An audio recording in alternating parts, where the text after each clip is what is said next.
Hey, everybody. It is Sean and Kenny talking movies with Sean and Kenny, episode 2. And we are back for our second show, and we're glad to be here. I am Sean. That is Hi, Kenny. again. Welcome, everybody. Welcome. Whether you're watching this live or on replay, we're glad you're here. And going to try something a little different tonight. We're going to we've got a topic. We've got some movie recommendations. We got one per person tonight, rather than trying two per person. And we'll just shoot the shit for a little bit, and then we'll get into our topic. We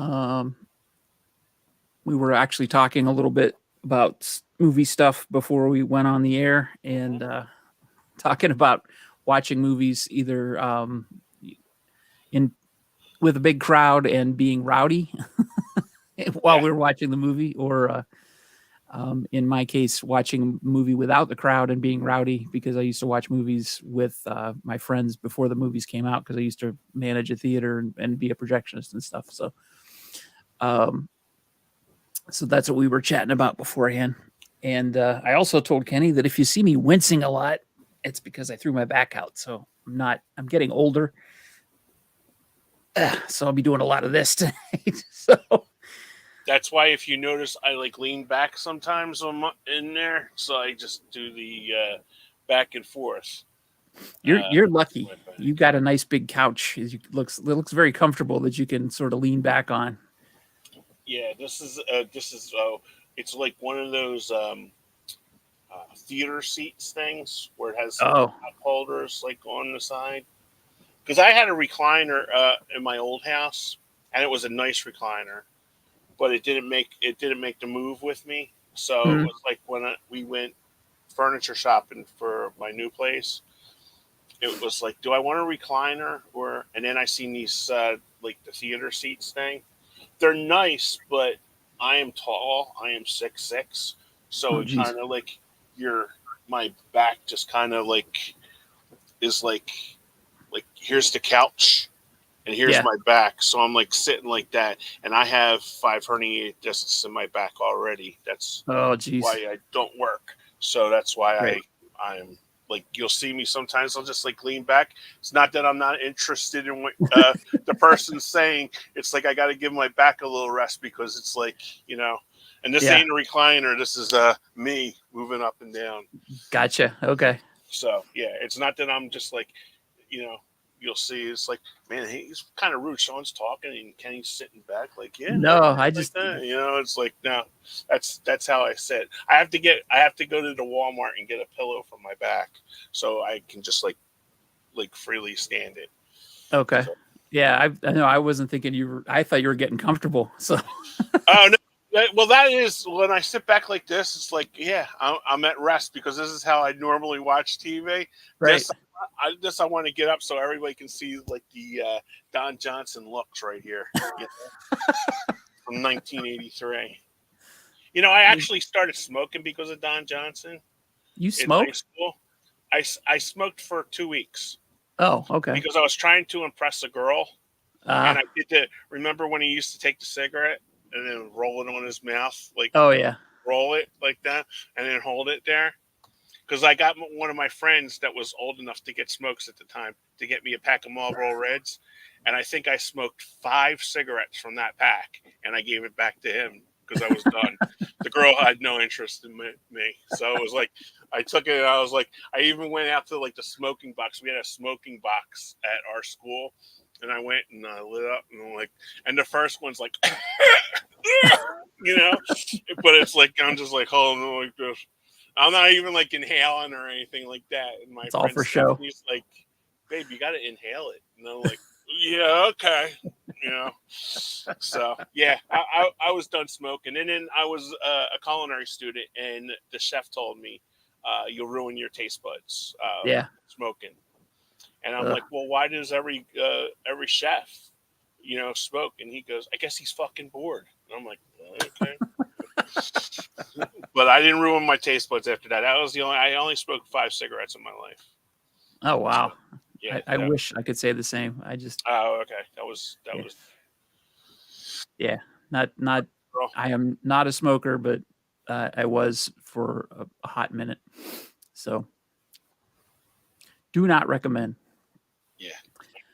Um, okay, so we are talking this week about movies that did not do so well at the box office, but then became big hits later on. Yeah, I think this is an interesting topic because you get movies out there like, say, War of the Worlds. Okay, Tom Cruise. Okay, Mhm. huge monster hit, does great at the box office. But then you get like little movies in there that were like little niche movies. Yep. That the studios had high hopes for, but they get swallowed up by the big blockbusters. Right. And then when they go to, like, I have a couple examples when they go to, especially like in the early 80s, I have some, Mhm. especially if they hit cable.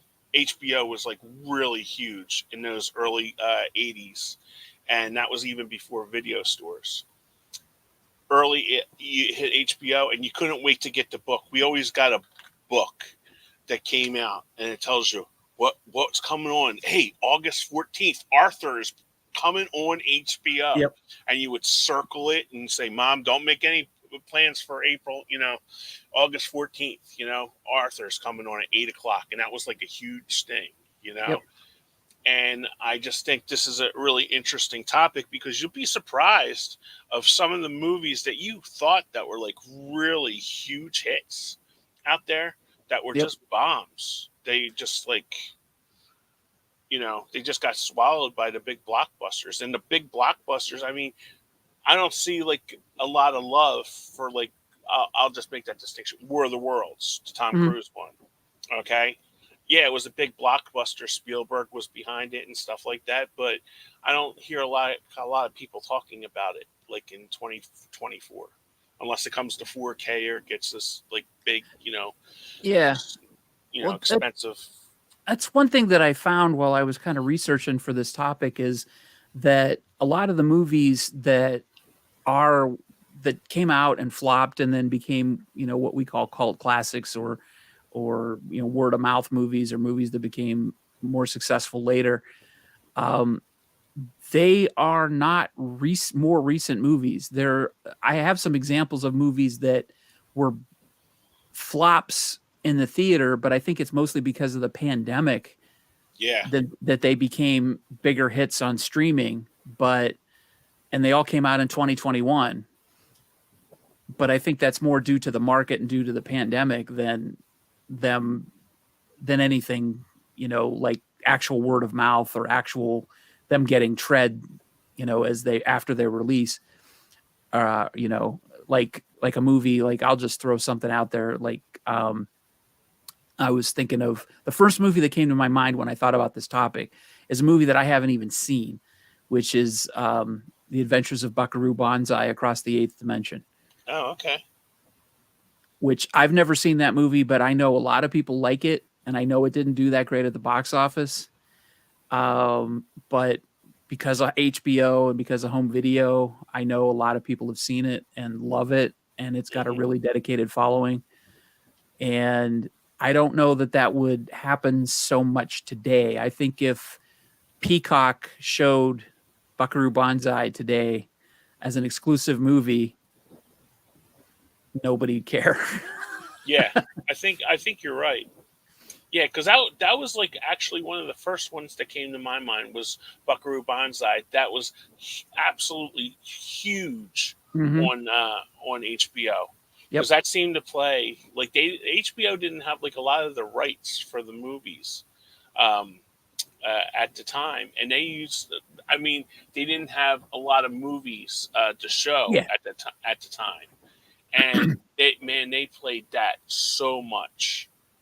Because I remember Arthur was another one they played a lot Yep. in the early days. I mean, that was a hit. But I was just trying to think of like the movies that were like early on. I have one on my list, Six Pack with Kenny Rogers. Oh yeah. Yeah, that made where is it on my list? cost?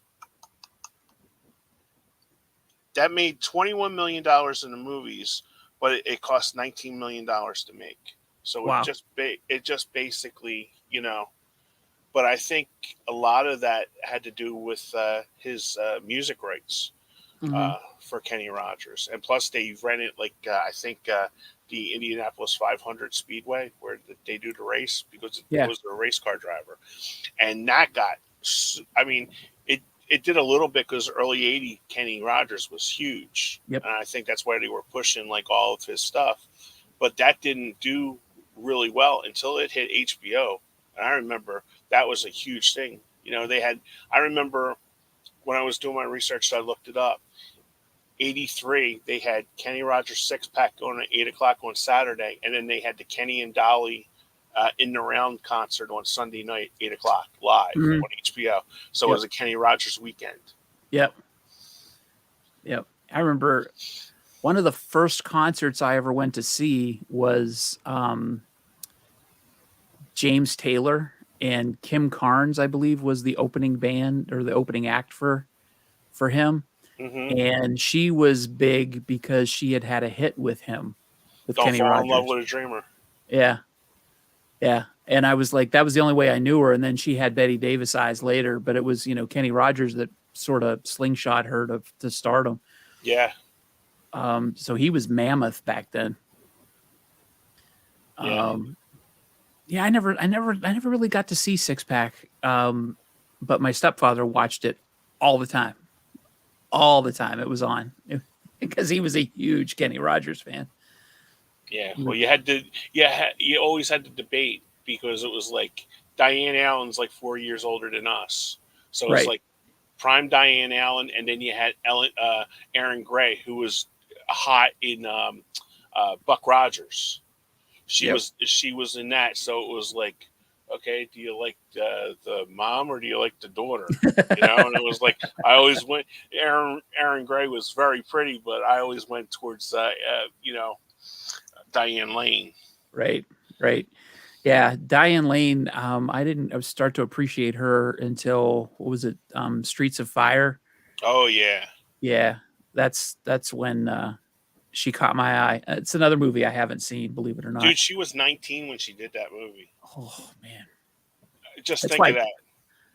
Yeah, so She was 16. She was 16 when she did Six Pack, because I was 12. So Streets of Fire came out in what, 84? 84. 84. Okay. So yeah, I was 14 then, I think. So yeah, she's like 3 years older. Yeah. Yeah, you watch that now, and it's just like, wow. It's crazy. Like when you go back, it's like especially with Phoebe Gates just turned 61 today. Oh really? And yeah, so it's just like when you think back, she was 19 when she did Fast Times at Ridgemont High. So she's 5 years older than me because I'm 56. Yeah. Oof. We're old kids. We are old kids. So it's like when I do these birthdays on my blog thing, it's just like, because like Stuart Copeland from The Police just turned 72 today. Oh geez. And it's just like, you hate to see that because I'm still in the mindset of like 80s, Yeah. and it's like I can't turn my head off that it's like 2024, sometimes. Yeah, that's crazy. Ugh. Yeah.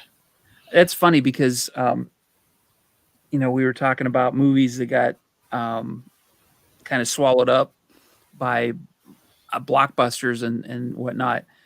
1982 was when Six Pack came out, and another movie that came out in 1982 that it's hard to believe it wasn't a blockbuster, but it came out in 82. But now it's pretty much revered as a huge classic is Blade Runner. Yeah. Which was a big flop. Yeah. It grossed, what did I write down here? 41 million at the box office, but I let me look up how much it actually costs to make.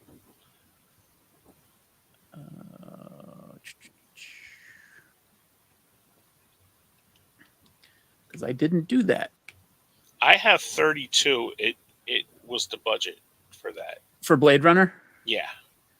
Okay. Yeah, I have between 28 and 30 million. So yeah. So it made more money, but then you got the marketing and the all that stuff, and that's crazy. So Yeah. but you talk to anybody now who's a sci-fi movie fan, and it's always in the top, at least the top 10 best science fiction movies of all time. Yeah, if not top 5, because that basically started the trend. You know, Yeah. with those type of movies. I mean, because it's crazy to think that bombed. Yeah. Back then. And it took what? When did Blade Runner 2049 come out? 19. Was that 2019? Yeah, let me think. I'm not sure. 2017. 17. Okay. Yeah. So it took that long for a sequel to come out because it gained momentum enough for there to be a sequel. And then what happens when the sequel comes out? It bombs. Yeah. So we'll see. Maybe in another 20, 40 years, we'll get a third Blade Runner film. Yeah, really. With a CGI Harrison Ford. Right. There's a Blade Runner series coming though, isn't there? Didn't we talk about that? I believe so, yeah. Yeah. It's crazy to think that. I forget where that's coming at. Maybe Amazon Prime? Yeah, it might here we go. Yeah, Amazon Studios. Yep. Blade Runner 2099. But it doesn't say when it's supposed to come out. We should prepare for Blade Runner 2099 to debut sometime in 2024. Hey, Mike. Hey, Mike. Thanks for joining us.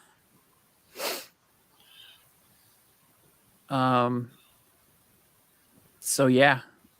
So one of the ones that really caught my attention that when I was doing the research for this was Willy Wonka and the Chocolate Factory. Yes, that was the third one that I have listed down there. I had no idea that was a failure at the box office at all. Because it came out in 71, and when I first heard about it, I was a kid, and I think it was probably 75, so it was already like 3-4 years old, and I wasn't allowed to watch it on TV. My parents never forbade me to watch anything on TV, but that I was not allowed to watch because it was too weird. And I remember, so I said, okay, I'll read the book instead. So I read the book, which, but I thought it was a huge hit because everybody was watching it on TV. Everybody was talking about it. And this is before HBO. This was on regular antenna TV. That was another thing that, like, those, when they came out, especially like on the UHF channels, that was like a huge thing, because those movies are not like always available, like to be on all the time. Right. When we grew up, we only had 6 channels, 7 if you count PBS. So like you always had your 60s like mid afternoons with like Doris Day and Rock Hudson movies, and this is just when I grew up. 17 was always the monster movies and the karate theater, like Mr. Dan always talks about. 48 played. They had like the Phillies on, like the sports. And then 29, they had all of your like Rock Hudson, your Blondie, your Jerry Lewis, Elvis. Yeah. Elvis movies were, so when a contemporary movie came on, man, that was a big deal. Yeah. Yeah. You had more TV channels than I did. And are you talking about like over the air TVs, like for the because we had the rabbit ears. So we had 3 UHF channels, and then we had 3, 6, and 10. Okay. Because Fox wasn't a thing, so you had ABC, NBC, and CBS. as your 3 basic, and then UHF you had 17, 48, and 29. Yeah. Where I lived in around Sharon, Pennsylvania, back in the early 70s, and we had to get our TV from Youngstown, Ohio, and the only thing we could get um, 21, 27, and 33, all from Youngstown, and those were ABC, not, and we would get the 3 networks basically, and then we would sometimes be able to pick up channel 45 from the Akron area, which was the PBS station, and that was it. That's all we got. So if I wanted to watch movies, I would have to watch channel 27, which did the money movie in the afternoon. So it would be like the 60s movies and the 50s movies. And then on the weekends, I think they would show movies in the afternoon. But we got cable fairly early. I think we got cable in like 76. Oh, okay. So, Wow. yeah. So I remember we first got cable. I started getting a lot of channels from Cleveland. We got the Youngstown channels, and then we got the channels from Cleveland. And so then I was able to see channel 43, which showed like the Godzilla movies, like Superhost, and on Saturdays, and they had their version of the money movie, so they had more movies in the afternoon. And then at 8 o'clock at night on a Saturday, they would sometimes show horror movies, or they would show like suspense movies or Alfred Hitchcock movies or something like that. So that's how I got. It wasn't until we got cable that I got interested in watching movies a lot, because I didn't really have any exposure to them until we got cable. Yeah. Or they showed stuff I wasn't interested in, which was like, the movie packages that they sold to TV stations back then, which was a lot of stuff that wouldn't appeal to a little kid. Yeah. Yeah, it was because we didn't have a lot of money growing up. So that was like our force of entertainment. TV. Yeah. Pulling in the 13-inch TV and watching that, Yep. So. Yeah. So when something like Willy Wonka would come on, like you were saying, when Willy Wonka would come on at 8 o'clock at night, or Wizard of Oz, which is another one that flopped at the box office and was a big hit because of the annual. The Chitty Chitty Bang Bang. Really? I did not know that. Yeah, that flopped. That flopped too. Okay. Because it was also when I looked it up today, because it had a parental advisory for scaring little children. Really? Some they said in when I looked it up on the Google, they said in some places, I think it was like in, I want to say like bumfuck Ohio, or like I'm just saying that because you're from Ohio, but I think it was like sort of like Nebraska or like North Dakota. They put like an advisory up for Chitty Chitty Bang Bang, which I thought was kind of interesting. Huh. Because I don't really think of that as as scary. Yeah. That's another one I never got a chance to see when I was little, and to this day I've still never seen it. Really? My mom used to sing us the song because she used to watch it, and I remember us sitting on the bed, and she used to like grab, when we were little, grab around us and and start saying "Chitty Bang Bang, Chitty Bang Bang, I love you," kind of. So that's funny. Yeah. I was over one of my friends' houses when I was little. I was probably like 6 or 7, and I think they had a book, like a picture book of Chitty Chitty Bang Bang, and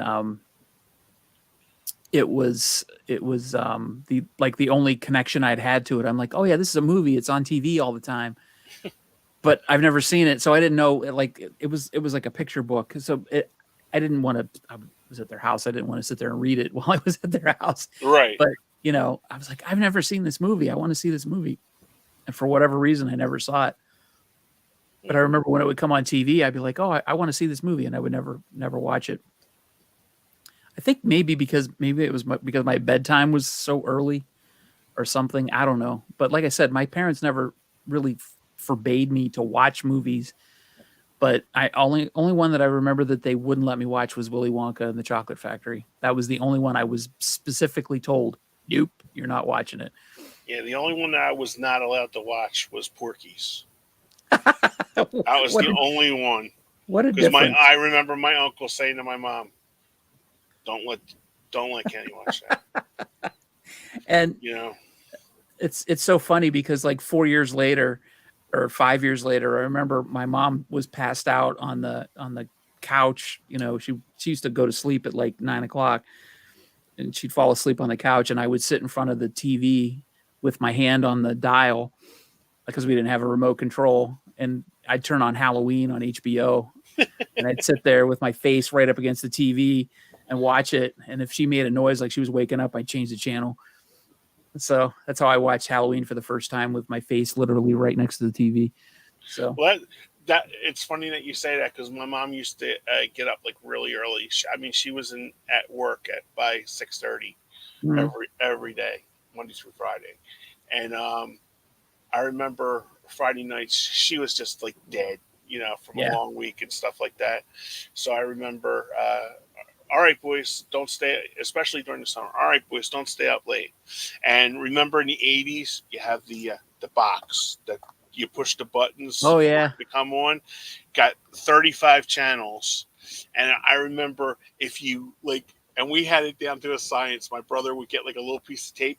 If you could push down the two buttons at the same time, you could get a scrambled channel.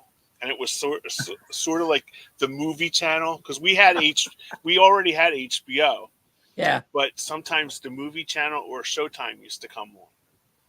So Chris would get the piece of tape, put it in between there, and like hold it down, and then we'd like be on the lookout to see if mom had to go to the bathroom or something like that, you know, check because all it was like it was before Skinamax. You know, Skinamax used to play Yep. those like Emmanuel and stuff like that. With soft But core stuff.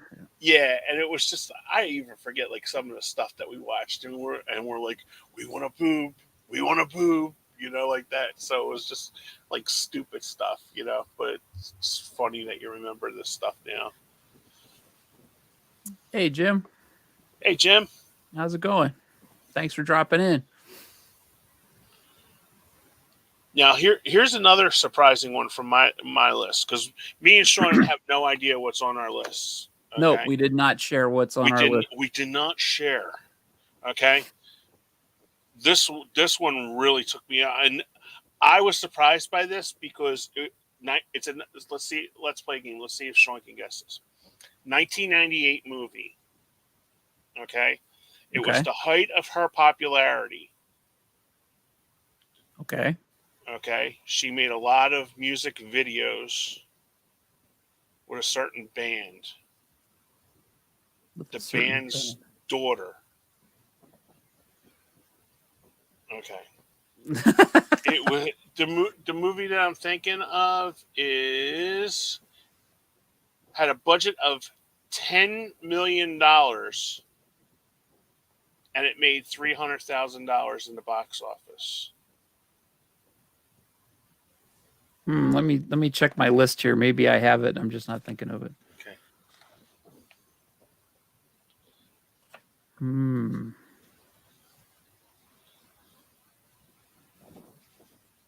Nope, I have no clue. Empire Records. Oh, really? Empire Records made Liv Tyler, height of her popularity with the Aerosmith videos with Alicia Silverstone, had Yeah. a top 10 soundtrack that sold 3 million copies. And Wow. it only made $300,000 according to IMDb, $300,000, and it was a bomb. But then Wow. with the popularity of the music, with like Yep. Gin Blossoms and all that, Yeah. goes right to video stores, becomes a huge cult classic. Yeah. That's where I saw it. It was on home video. Yeah, that's where I seen it too because I remember the advertisements, you know, for it, and Liv Tyler was always a favorite of mine, you know. So it was just like that was like one that like really surprised me because I actually thought that was like one of the biggest disparaging ones on my list that I have from what it made. Yeah. Jim said that he saw the topic and he thought that we could talk about every John Carpenter film outside Yeah. of Halloween. Yeah, well, there is two on my list from John Carpenter. I've got one for sure that I remember. Let me see. You probably have one of the ones I have. What? Yeah.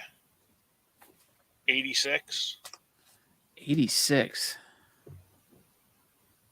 John Carpenter, 86. What?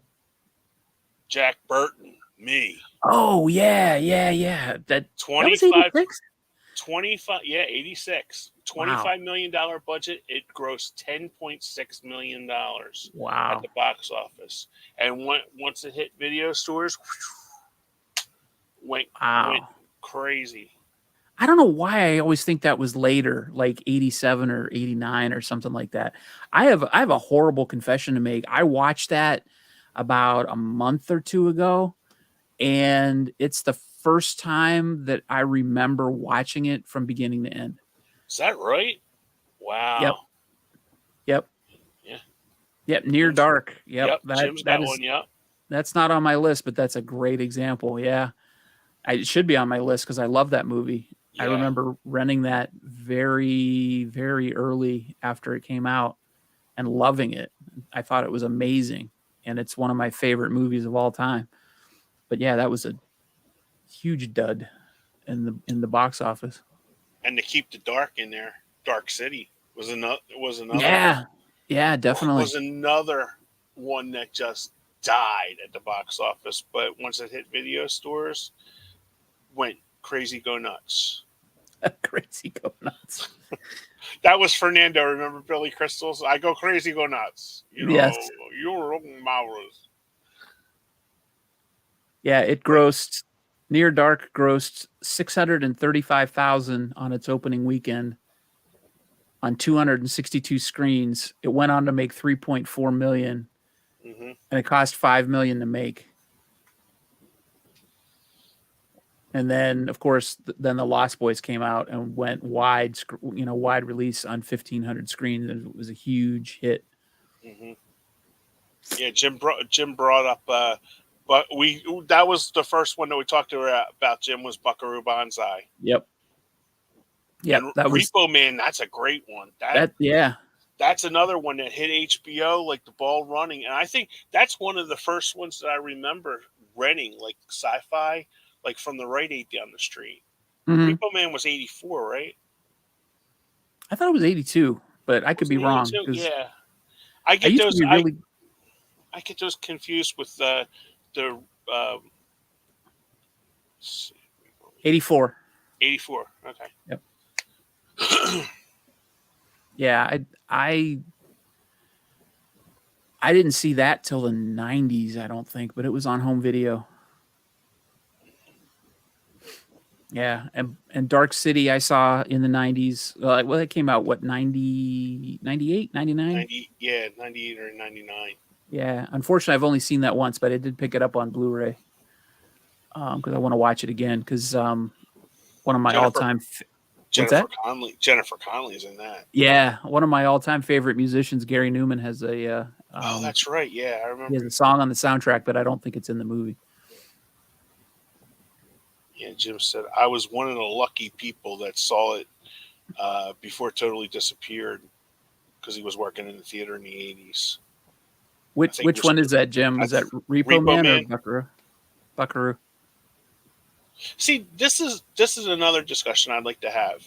Why don't they put these like movies that are like classics out like in theaters? Like I remember Mr. Dan saying that he went to see like The Thing, 82, the Kurt Russell one. But it's just, man, I'd love to see these, in the theater because it was like, I was either too little or we didn't have the money to go see, or go see the movies. Oh, you went to see all three? Oh, he saw all three of them. Good for That's you, cool. Jim. Yeah, I worked in a theater in the late 80s, early 90s, and then back again in the early 2000s. But I didn't get to see any of those in the theater.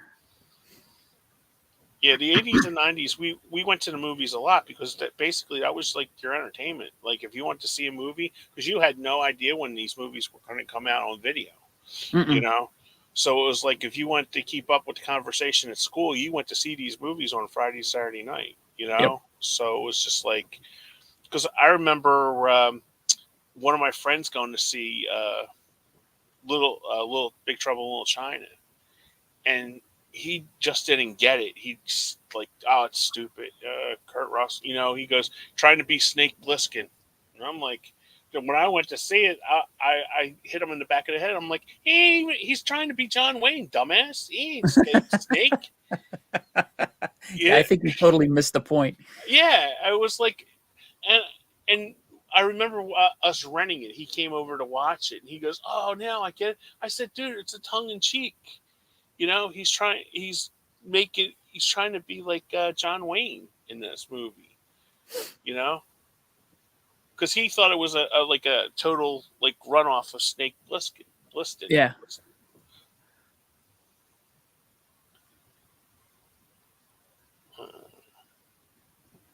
I saw The Thing theatrically as a 15-year-old with my father. I mentioned it on my channel. It's now my favorite horror film of all time. It's definitely up there on my list. The first time I saw The Thing, unfortunately, was on a beta tape because we didn't have a VHS player. We had a beta machine. And the only place we could rent beta movies was from a furniture store that sold furnitures, and they had this little room in the back that they rented beta and VHS, and their beta selection, even from the beginning, was terrible. But they had The Thing, and the tracking was so bad that I had to the picture just rolled for the entire movie. So it was like watching it through a snowstorm, which was appropriate for the setting, but I was like fighting to watch this movie, and it was awful. Yeah, it was just ridiculous. So I didn't really see it until much later. I kind of struggled to watch it the first time. But that was in 1983, I think. Yeah, my uncle, they got their video. They got a top loading VHS player. And my uncle and our next door neighbor went to see E.T. At a drive-in. And his friend had like one of those handheld cameras. Oh yeah. And taped ET from the drive-in where they are. So you could hear all the people from Philly, "Hey Monica, move your fucking truck." Like all this, you could hear like the background, like during like ET, and everything is black, and he didn't keep the camera like steady. So sometimes you're getting like, oh, there's a Datsun, there's a court, you're getting like all the cars, and you're like, the camera work was like really crappy because it was like Bucky hanging, he didn't even put it on like a tripod, this, like that. So I remember Uncle Jim calling up and saying, "We got E.T." I'm going, "Still in the movies." No, you got to come over. Boys, we'll do popcorn and stuff like that. We're watching this, and you hear them. "Hey, hand me another beer." While they're like moving the camera and stuff, and Mom grabs us and goes, "We're gonna wait until the video comes out of that." Oh, it was so funny. I said because I talk to him all the time, and I was like, "I wish you still had that VHS tape, just to go back on it." And he goes, "Yeah, your aunt was really pissed off that I would have." I was like, but yeah, sorry to get off topic. No, that's hilarious. I'll stay on that topic for just a second. I was working at I had just left, actually. I just left a movie theater that I was working at, and the guy that I had trained to be the projectionist to be my replacement, he came up with this brilliant idea because I think it was the movie Hoosiers with Gene Hackman, I think it was. There was a scene in it that they wanted to edit out because it was like some hazing scene or something. I don't remember exactly what it was, but there was a scene they wanted to take out of the release because something happened. Somebody got killed or something, and they blamed it on the movie. So he thought he was going to make $1 million because he was going to record the uncensored version of the film onto VHS and make copies of it. So he set up a tripod in the back of the theater and recorded the movie.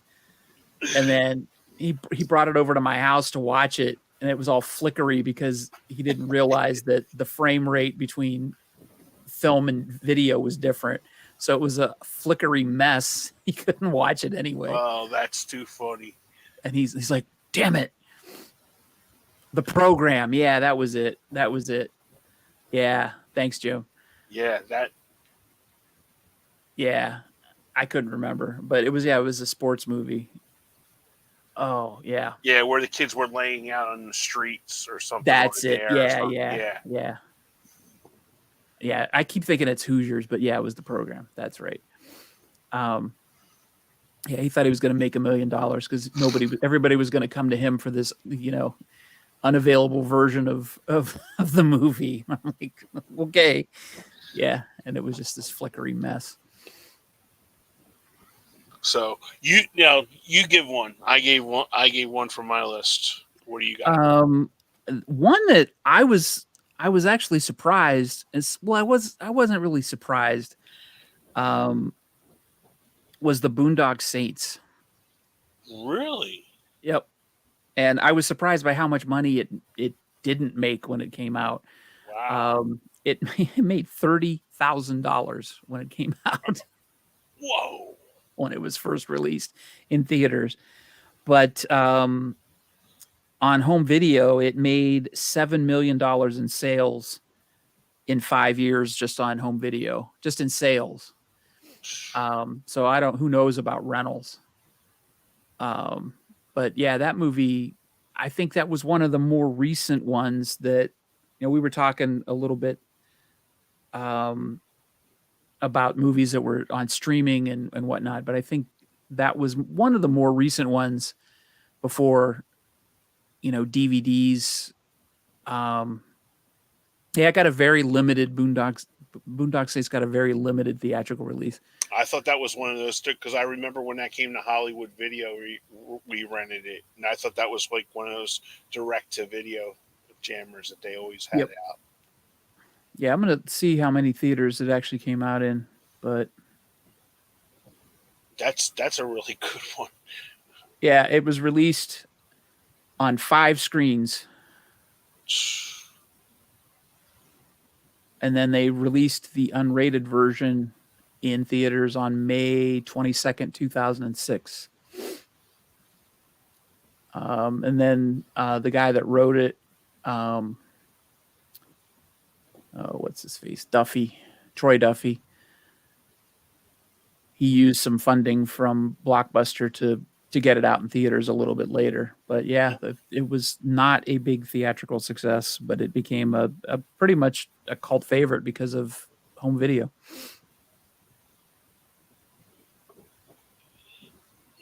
Okay, here's my next one. This is from 1985. Okay. Okay. It was supposed to be they were supposed to do a trilogy of these movies. Okay. It cost $35 million to make and took in 13.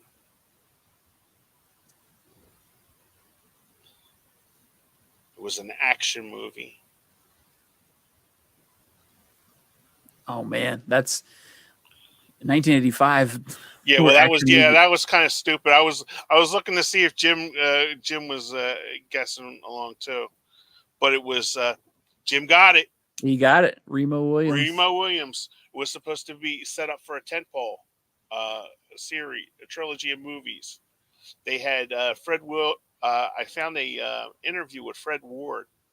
Yeah. And Fred Ward was the star of this with Joel Grey. And Joel Grey, you had no idea that was Joel Grey until Nope. the end of credits. And they had each of them were set to do 3 movies, and this was going to be like the new, because they had the remember Tommy Shaw had just left Styx, and he had that big hit song from Remo Williams that was playing on MTV all the time. I can't remember, so let me figure it out. It hit number 20. I even did the research on that. Oh, What If? What If? Yeah. Yeah. And it was nominated for an Oscar for makeup in 1986 also. Wow. Yeah. Yeah, Joel Grey, I had no idea that was Joel Grey until the end credits, because it was like, I remember when it came up and it said Fred Ward, and it was like Joel Grey. I'm like, where the hell was Joel Grey? You know, he's the little Chinese guy in it. Yep.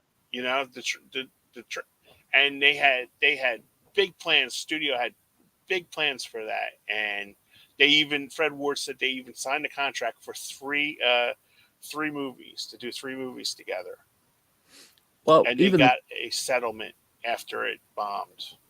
oh, they did. So at least they got some money out of it. Yeah, they got he said they each got like a couple million from it because they took a low. What they did was they did the Keanu Reeves kind of thing, where they didn't take a high salary; they took a percentage of the Oh, they took gross. points. Okay. They took points, so they took points for the 3 of them.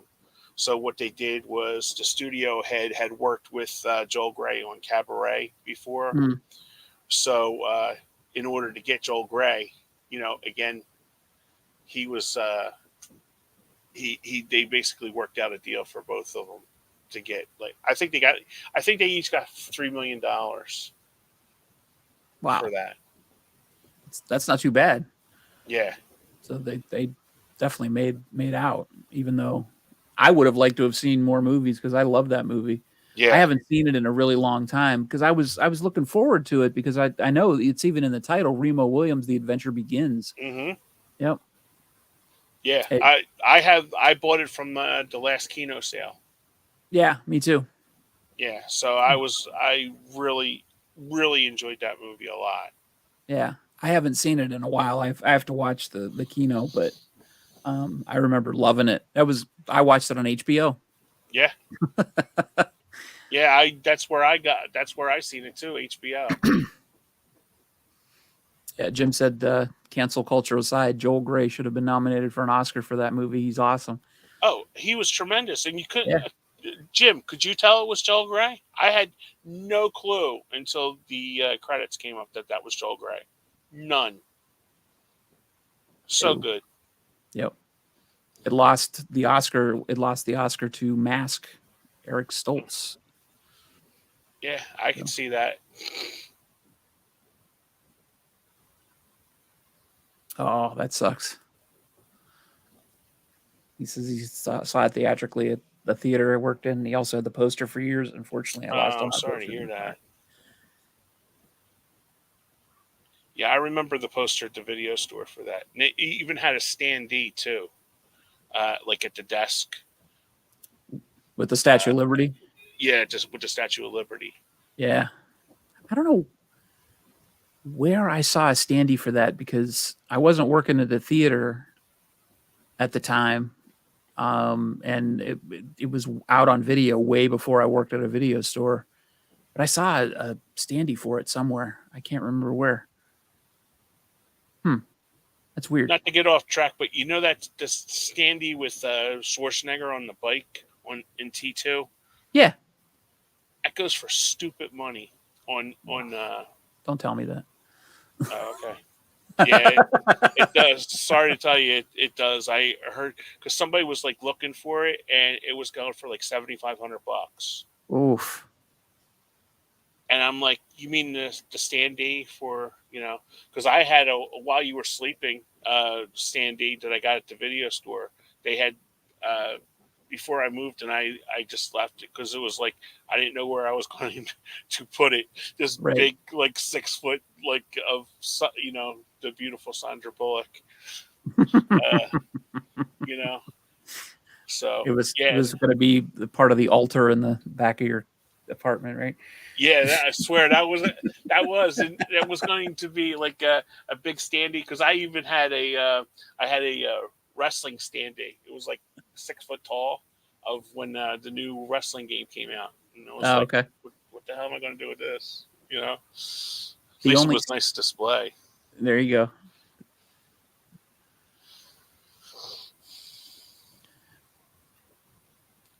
My dogs are about to explode because my wife just got home. So. Oh, okay. Did you wait till you read Jim's last comment? You're going to like vomit in your mouth. Oh yeah, I see that. Oh, that's right to the heart, Jim. Wow. Oh, that's a killer. Thoughts and prayers, my man. Yeah, especially because me and Sean are huge Star Wars fans, so that just Yes. that cut right to the gut, man. Wow. I've seen reprints of it, but I've never seen an original. Oh, I had an original Batman '89 poster that I got from the movies. I might still have Oh, one. really? Yeah. I wish I knew what the hell happened. I don't know if it got lost or somebody took it, like like one of my friends grabbed it, or I don't know, because I used to have them. Remember those trash cans that had, like, the sports teams and stuff like that? Yeah.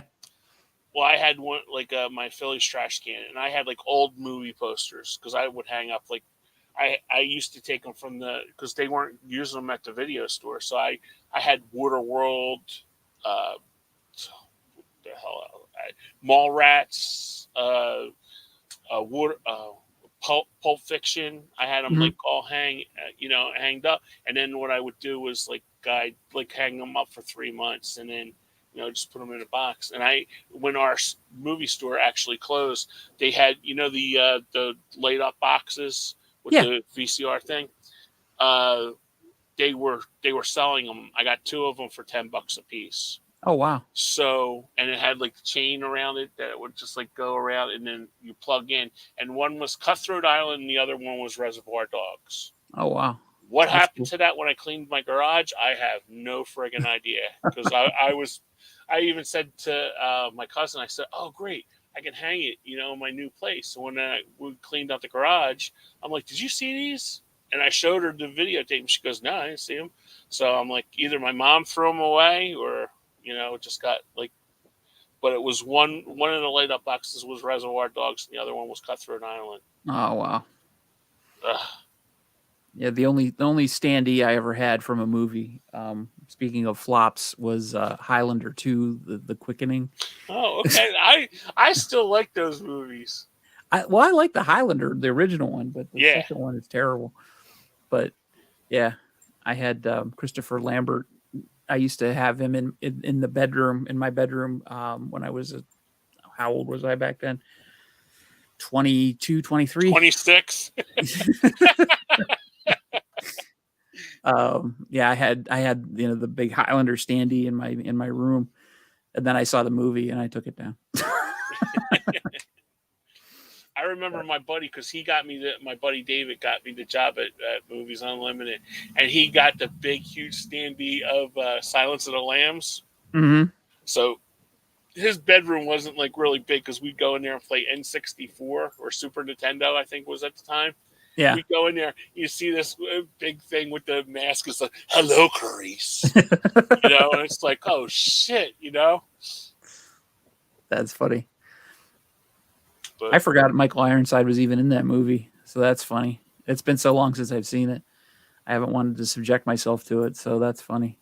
I'll have to watch it again just for him. I was going to say, that's one of you got to do one of those recommendations one week for that. Yeah, definitely. Thanks, Jim, for reminding me. All right, my next one. I have a whole list of them, but I'm just picking as we go. My next one it's from. I'll give you 1995. It cost $45 million to make. It was very controversial. They actually, at my theater that played it, it might have been 9. I'm not sure on the year. Made 45. It cost $45 million to make. It took in 20. At my theater, they actually had cops at the door to check your ID even after you bought the ticket. 95? I want to say it's 95. I might be wrong on that. It might be 96. That was, of course, of all the ones I wrote down, that was the one I picked, and I didn't write the date. I think Jim got it. It was 95. Yep, Jim, were you in my house when I was writing this list, pal? That's from the era that I didn't see too many movies, so I did watch that eventually on home video, and it did become a cult classic. That's for sure. Yep, that's for sure. Absolutely.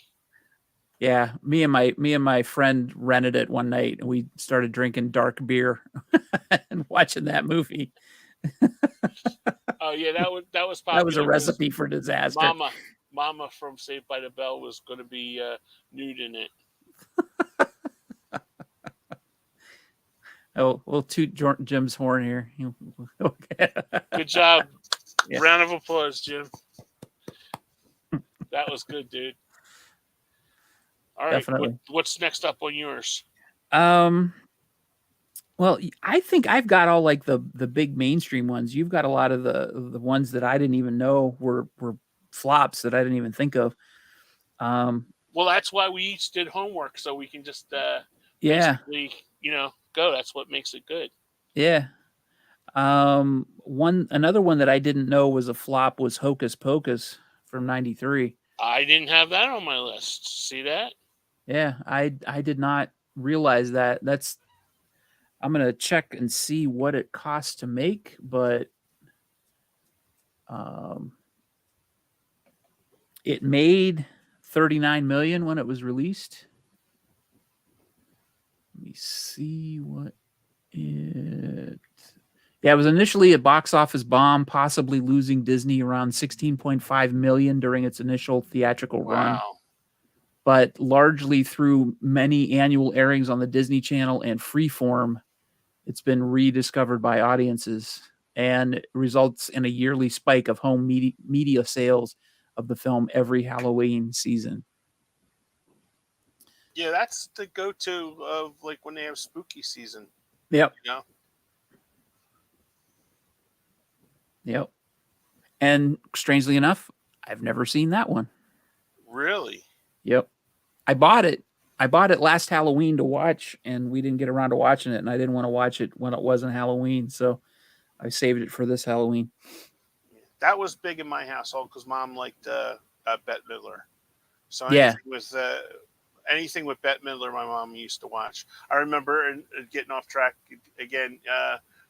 HBO used to show her HBO concerts like Divine Madness and stuff. When her music concerts and stuff, when Mhm. she like circle around in the Yeah. wheelchair and stuff. And one of her backup dancers was Katie Seagal. Really? Yep, Married with Children's Katie Seagal. I did not know that. Yeah, she toured with Barry Manilow. I am a Barry Manilow fan, and Bette Midler in the early, the 70s and the 80s before she got really huge. I can give you my little Katie Seagal trivia. She sang backup vocals on Gene Simmons' first solo album in 1978. Is Wow, I didn't know that. Okay, of the Kiss solo, you were Gene.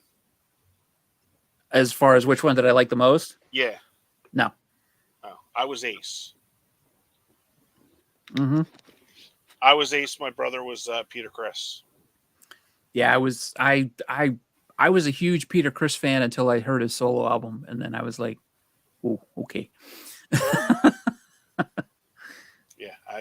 Yeah, I was a huge, especially New York Groove by Ace.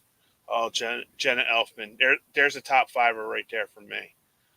I Hey, wish I would have Katie. went to that recycler tour. Hey, Katie. Hi, hon.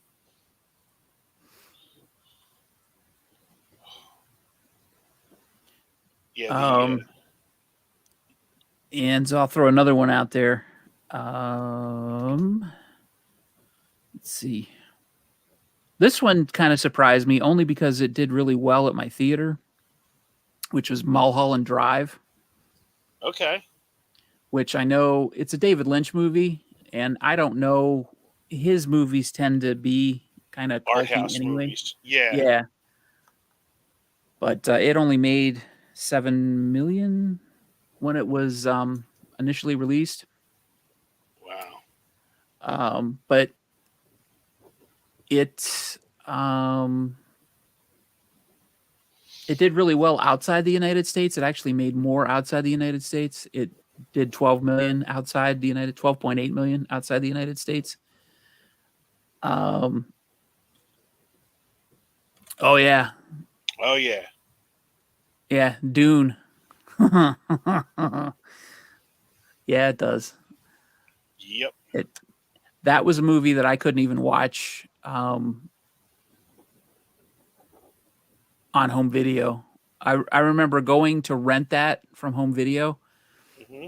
and I may have told you this story before, Kenny, but for everybody else who hasn't heard it, me and my dad rented it from home video on VHS, and it came with a dictionary of What? all of the terms used in the movie because it was so much stuff that was weird, and it explained like all sorts of different things, and we were like kind of intimidated by that. I think we made it 45 minutes into the movie and then we turned it off because we were just Wow. not getting it.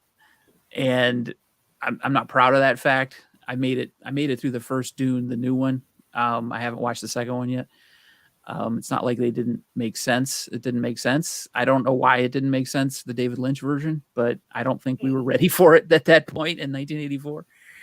But yeah, but people would come to the reason I was surprised by Mulholland Drive is because a lot of people came to see it at my theater over and over again because they were trying to make sense of it, trying to piece it together. And I've also told this story before that my house manager built the film and he put one of the reels in the wrong place. So it Oh probably wow. didn't help. Oh wow. So when people came to see it for the first few days that it was playing at my theater, they saw reel 1, they saw reel 2, they saw reel 4, and then they saw reel 3, and then they saw reel 5 and 6. Wow. Yeah. That's a And cool no story. one noticed except one person came out and said, I think something's wrong with the movie because they take something out of the closet before they put it in the closet. That was the only reason somebody said something. Wow. So I went back and looked, and sure enough, Jim said so he did that with Life Force, and nobody noticed until the second showing. Nobody noticed with Mulholland Drive until the third day. Wow. We're doing good, Katie. All right. My next one that I have is Clue. Yep, that is on my list. That was a huge flop because they a marketed. I have like a lot of reasons why this movie bombed at the box office. They marketed it totally wrong. If you watch the original trailer for it, they totally marketed it wrong. And then putting each individual ending in different theaters. Because I remember you had to look on Friday to see, okay, ending A was in the Deptford 6. The B was in Stratford. The other one was in Morristown. I'm just, Hmm. these are Jersey ones. So they had the three endings, and you had to go to different theaters to go see different endings. So it was good at my school when that came out. I went to see the Deptford one. Then another one of my friends lived in Atco, got got that for the B ending, and then another one of my friends lived in Morristown, so we got to see. So on Monday, we took notes and we gave each one.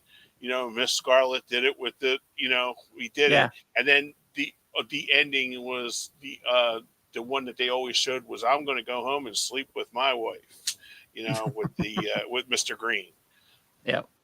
but that was totally mismarketing, and they didn't have it, and they should have really talked up Tim Curry more in that Hmm. in that the movie, and they I, didn't. hey, Mr. Dan. Hey, Mr. Dan, I remember when that came out. I didn't know anything about the game. That was not a game that my family ever played. shut up! You never played Clue as a kid? I think we played it once. Um, Wow, yeah, I didn't have a regular childhood, Kenny. that was a mainstay in my house. That and Parcheesi. My mom liked Parcheesi, Parcheesi and Yahtzee. Any Yeah, I kind of didn't like play games either like of that. those either. The only one Yeah. that didn't make the house, and my uncle always played it, was Monopoly. because Yeah. my mom's like, that's like the pork chop, the pork chop song. It's the song that never ends. It's the game Yep. that never ends. So it was like she'd always grab she goes, if you want to play it, take down Unks. Let him play it with you. I'm not playing that damn game. Yeah, I never played the game, so when the movie came out, I'm like, well, I'm not gonna get the game or get the movie because I never really played the game. And then I heard it had 3 endings, and I was like, well, how it's like there's 3 different movies. Why would you want to go see one and you're not going to see all the endings? You're not going to see it, so why would you bother even going? And I just was kind of turned off by the whole thing. Then I remember when it came out on video that they were including all 3 endings on the tape, and I was like, okay, that's cool because then you can watch all 3 endings. So I could see how it would catch on, but I still didn't watch it. I never saw Clue until like 2010. Shut up. Totally serious. I went to see it. It was a late night showing at the Cedar Lee in Cleveland. I went like a midnight showing. Yeah, it was the first time I ever saw it. We went to see that in the theaters, and we seen the ending with Mrs. Peacock. Oh, Mrs. Peacock. We seen that one, and Jim said he went to see the one with Miss Scarlet. So it wasn't like until because the Death for Six had Miss Peacock on, and then when it came to video, my mom's like, because she didn't go with us that much, like in the mid. It was like a lot of her friends, but we did go to. But that was one that she stayed away from because she thought it was going to be too goofy for her. Yeah, But then when she watched it, she was roaring, especially Madeline Kahn. Flames. Yes. Flames. And that was an ad-libbed line too. Really? I didn't know that until I watched it behind the scenes. I watched a documentary they did. I think it was on the Hamilton book. I didn't get it, not a sponsor. The video about the guy going around and interviewing all the stars from it. And he said if you look at Mr. Green's face in there, he had no idea what the hell she was going to say at that point. That's awesome. No idea. It was all ad libs. That's funny. So, yeah, that cast is fantastic, Jim. That's an amazing cast. The one thing that I was disappointed about, and it's nobody's fault, but my friends all know me as the movie guy. Oh, he's seen all the movies, and I haven't seen all the movies. And they were disappointed that I'd never seen it. So then they just started talking it up. Like we were driving to the theater and they're like, oh, this is great. This is great. You got to watch for this. You got to watch for that. And so they hyped it all up and they like ruined it for me because they started talking about it. Not they didn't ruin the plot. They just hyped it all up and they kind of just made So you knew what was coming at the point, right? It kind of felt like, yeah. So I was expecting all this stuff to happen. And I think they just built it up too much. And they didn't just let me get to enjoy it like organically, I guess. So I think I would enjoy it more now if I just watched it by myself and I could just enjoy it without the anticipation of, oh, you got to watch this scene. Oh, you got to watch this scene. Oh, this is great. You can't wait till this, that's what they were doing. And it was driving me nuts. Do you have that on the 4K or Blu-ray? I don't have it at all, believe it or not. Shut up. I don't own it. That was one I don't like. I see all these people triple dip, buy like 8 copies of the same movie or something. Yeah. I had that on Laserdisc, DVD, VHS, and I just bought it on 4K the last time it was on sale. I had a gift card and I got that, and it was like, oh my God, I had to have this. Yeah. But the cool thing about that, and it was in the bonus features. One reason why Leaving was Mr. Body, why he was cast as Mr. Body, because he was leaving the movie really quick.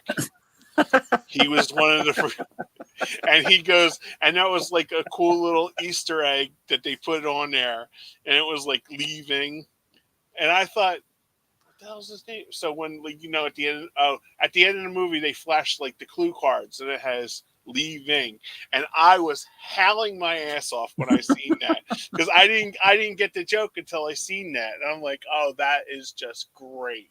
That's funny. That's funny. Yeah, Jim said that he felt that way about The Exorcist when he was a kid. You know, if somebody talks up a movie a lot, and The Exorcist is one of those movies that happens a lot, where you hear people talk about it's the scariest movie ever made. It's the scariest movie ever made. And if you go in with that mindset, you're expecting something completely different than what it is. But if you go in not expecting it, you'll probably be more affected by it, I think. I actually that was one of those one of the ones that I'd never seen up until about 5 or 6 years ago. Yep. Exorcist, because I Shut up. Well, where I get that from is Dharma and Greg. If you ever watch Dharma and Greg, and she always went, "Shut up," and just like pushed him away. So I started doing that at work, and I just like that was like clicked. So I had to actually show that to my niece, Emily. That's where I get it from. So, because I always go to her, "Shut up," and one of her friends go, "Why does your uncle talk stupid like that?" You know, it's like, babe, that's where I get it from. So it's like she just pushes them out of the way, but that's where I get that from. But that's awesome. Yeah, it's, I don't know. Exorcist 3 is one of those movies that I love to tell people about, but I don't want to play it up too much because that's a movie that can really get under your skin if you let it. But I don't want to hype it up too much because I don't want to ruin it for people, because it's a movie that kind of snuck up on me. And when I saw it in the theater, I sat down to watch it while it was playing in my theater, and I was like, oh, Exorcist 3, this is going to suck, because Exorcist 2 was terrible. And I sat down and I started watching it, and I'm like, holy shit, this is really good. This is really good. I do own that I own all 3 of the Exorcist movies, but I've only seen the first one. I've never seen. I skipped the second one. Watch the third one. Oh, okay. The Heretic is terrible, and then there's the prequels, which I have not seen. But I just watched that one. I think Katie recommended it to me. As a matter of fact, I think you did. Katie recommended it. Was The Exorcism of Emily Rose? Holy hell, that movie's good. That's a good movie. Oh, you seen it too, Sean? Yeah. That's the one I'm thinking of. There was a bunch of exorcism movies that came out all around the same time, and I think I watched that one. Yeah, it was the courtroom drama where they play out the case in court and stuff like that with Tom Wilkinson. No, then it's not the one I saw. Oh, okay. No, I haven't seen that then. Oh, okay. I think it's on Tubi, not a sponsor. I think that's where I seen it, because Katie was talking about that, because I seen her pick that up from one of her videos, and I'm like, oh, that's because she was talking it up, how good it was, and I was like, oh, I'll write that down, because I'm one of those people that I keep a book beside me, so when I'm watching YouTube videos of stuff, like especially like Mr. Dan and Neil and I literally have 4 pages of like notes from Neil's pages of like shit that he puts out, like all like, one, and Stuart George, if you're on the YouTube, that he puts out, and like that's how I came back to watching a lot of westerns with Stuart. So yeah, not to get off the track again. No, you're fine. Yeah, Jennifer Carpenter. She plays Emily Rose. Yeah, Exorcism. Yeah, that's it, Jim. Exorcism of Emily Rose with Tom Wilkinson, where he's the priest that's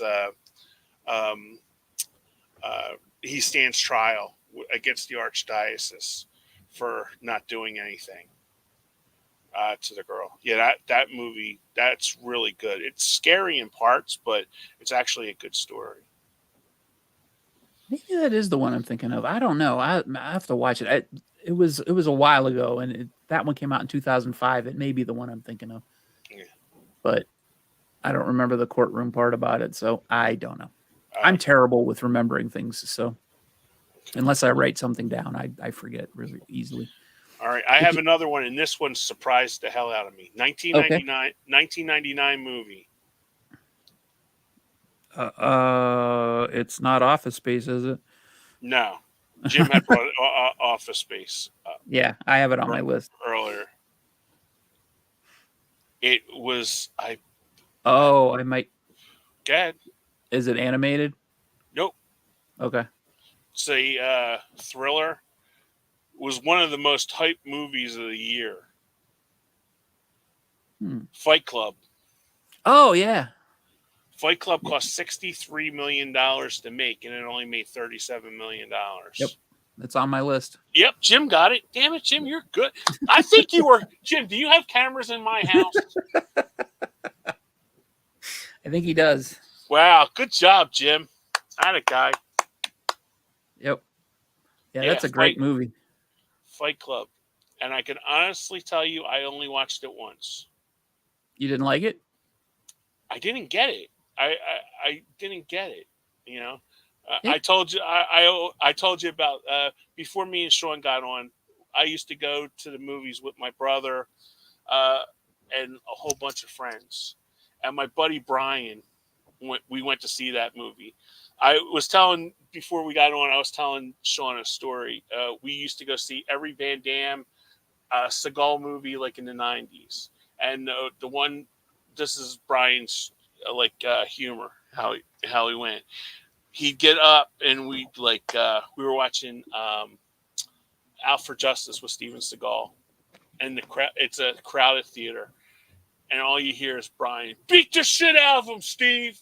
You know, like really loud. So Steve, like he's on a first name basis with him. Yeah, like he knew the guy, right?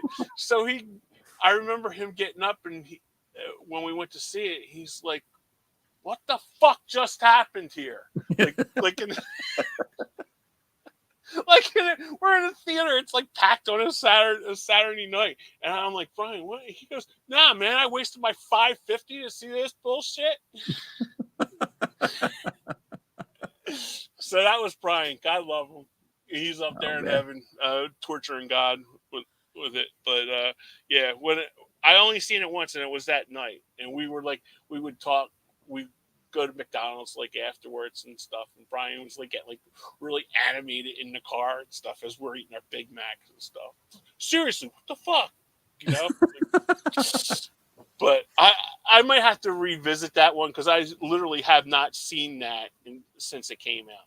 You know? Okay, it definitely demands a rewatch. Oh, okay. Yeah. And like Jim said, we're not really supposed to talk about it because that's the first rule of Fight Club. Oh, that's right. Sorry, Jim.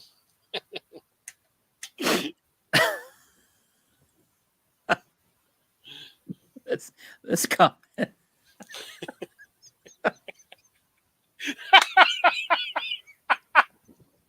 That is great. Oh man. That legit. Welcome to Fantasy Island. Thank God I wasn't drinking water. I would have spit that out all over the place. That's great. Oh, that's funny. Oh God. Brian, we didn't see that with Brian, so it wasn't my buddy Brian. Oh man, the best movie that I ever went to with people yelling stuff out was Cool as Ice. Oh yes, we went to see that in the movies too. Great movie. The thing is, I didn't see it until 2008. Oh. Believe it or not, I went to the same theater I saw Clue at a midnight showing, and I had never seen it. And so it was the first time I had ever seen it, and people were yelling stuff out, and it made the movie so much better. Yes. Oh my God. We went to see. Remember Small Soldiers? I think I've told this story before. Yeah, I remember. I think it was Joe. Was it Joe Dante that did Small Soldiers? Yes. Okay. Pretty sure. Yeah. We're 8 of us are in a row. We're all grown ass men. We're in our late 20s, early 30s when we were going to see it. And there's a whole bunch of kids. And my buddy Brian yells out, "They think we're a bunch of fucking pedos, dude." You know, like that. And I was like, "Brian, calm down." He goes, "What? We're not kid touchers." You know? So that made the whole, the whole experience. But That's yeah, dude, you had to know him. You had the love one was to know him. I swear to yep. God. So I think everybody has a friend like that in life that Yeah. it's just like really like over the top that like One who just has like really. absolutely no filter. Yep. Yep. Absolutely, Definitely. because you're like cringing in your seat, but when you get out to the car, you're like thinking to yourself, "That was hysterical." What he Yep. just, did, Oh, that's funny. Yeah. All right, what do you got next? Big Lebowski, Ooh, that was on my list too. 1998, Yep. $17 million, and Crazy. now it's got a religion, dudism. Yeah. Dudism. And the first time I watched that movie, I talk a lot about in my videos on my channel that I've been giving a lot of movies second chances, and that's one that I definitely gave a second chance to, and it deserved it because the first time I watched The Big Lebowski, I did not like it at all. Yeah, I didn't I like it either. I didn't get it. I thought it was stupid. I just went over my head. I just did not get it. Second time I watched it, I loved it. And I've watched it several times since, and I've always liked it. And since then, but the first time I watched it, just over my head. Yeah, I So remember renting that, and a whole bunch of us were watching it, and I just got up and just was like, there was dirty dishes in there, and I just like went out and cleaned it. I just didn't get it, and it was like one of my friends goes, "You don't like it?" I'm like, "I don't get it. It's not that yeah. I didn't like it. I think there's something wrong with me as a person when I don't get a movie, you Hmm. know, and it's just like it's and like the Coen Brothers movies are always make you think, Yep. you know, it's like, but they're always, it seems with the Coen brothers especially, they're always two steps ahead of you, Hmm. when they're thinking like when you watch Blood Simple, that's a perfect example. It seems like they're way ahead of you and you're playing catch up. Yep. Like Carl Lewis is like speeding right past you, and it's like, Carl Lewis. Oh my God, I haven't heard that okay, name in yeah. forever. So it's like he's like Bolt, okay, Yeah. for the kids. I get. Usain Bolt, he's a fast runner, and you're always catching up. But it's like your mind, because you're always trying to take in, especially like when I watch Grant, the guy that does Budapest Hotel, Oh, Wes Wes Anderson. Anderson. His movies, there's always something in it.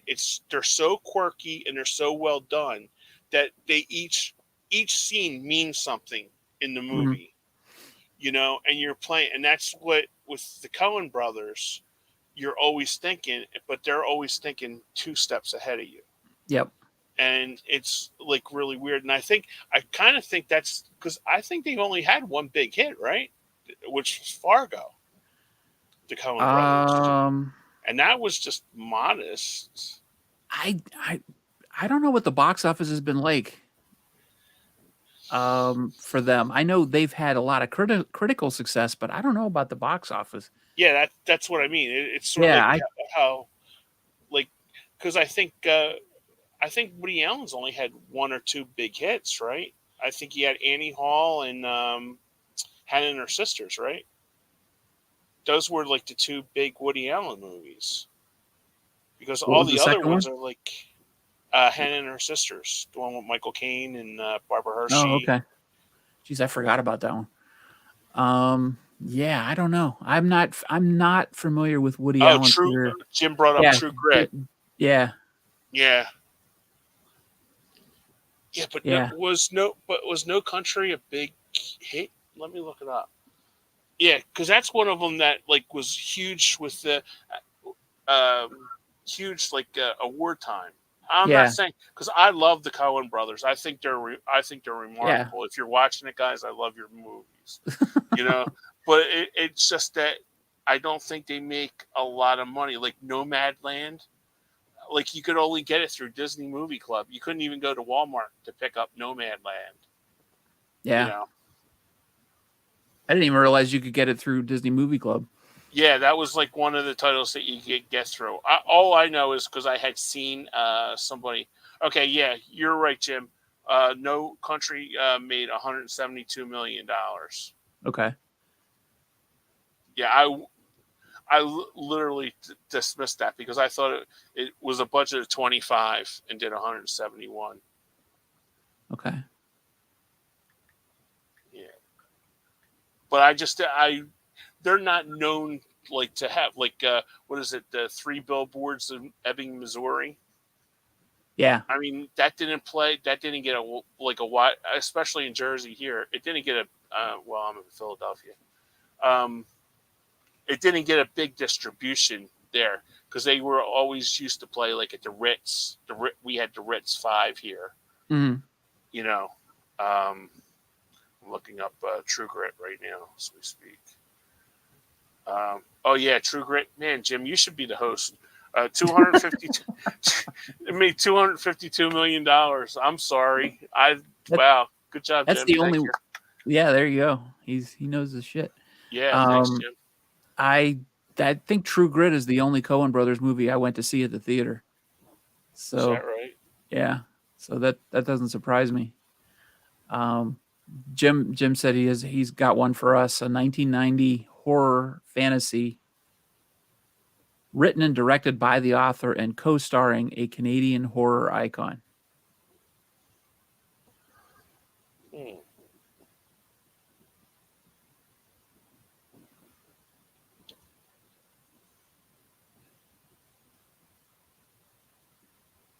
Let's see if I have it on my list. I don't think I do. I do not. I do not either. Sure. Written directed by the author. Oh, shit. Oh.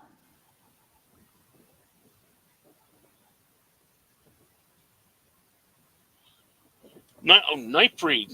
Nightbreed. Okay. That movie, that movie scared the shit out of me when I rented that at the movies. West Coast Video. I remember my buddy said, "Hey, let's watch these movies." So I give my brother money to rent movies. He rented like a stack of them. I come home, get my shower. We're eating our Wawa hoagie, and I'll never forget. That's why it's like movies are like so in touch with what I can remember who I watched it at. Yep. 2:30 in the morning, I can watch it pitch dark. 2:00 in the morning. That movie scared the hell out of me, man. Let me tell you. I don't think I've seen that. Who's the Canadian horror icon? Clive Barker. I know the director, but who's the Canadian horror icon that co-starred in it? Well, Craig Schiffler is the star in that. I haven't seen it, so I don't know. Jim said he's seen an empty theater and went back and watched it again. You're better. Cronenberg co-stars in that? Oh, shit. Wow, okay. Yep. That was, dude, that seriously. Oh, okay. I didn't know that, Mr. Dan. I only seriously watched that once because I didn't really get into horror movies until like literally the last 4 years. You know, with everybody picking up, and it's like, oh, what did I miss? You know, watching these. You know, so it's like I'll have to watch that and see if it really. Okay. Yeah, I take your word for it. Oh yeah, yeah. I used to work at a video game store, and there was a guy there that he swore by that movie. I just never got a chance to see it. The first movie that came to my head when you said that was a movie called Blood and Donuts, which I can't remember. Heard of that before. Yeah, it's very hard to find, and I only had heard about it because a coworker of mine. It came out in 95. So that's why I was like, nah, it can't be that one. But it's Guess what, Sean? Nightbreed is on Tubi. not a Oh, sponsor. sweet. I will definitely put. Thank you, Tubi. I don't know. Is Bill Paxton in that? In Nightbreed? Yeah. Katie asked if Bill Paxton was in Nightbreed.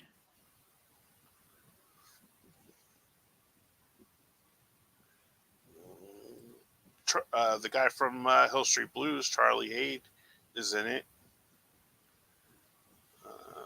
I'm going through IMDb right now. I do not see Bill Paxton.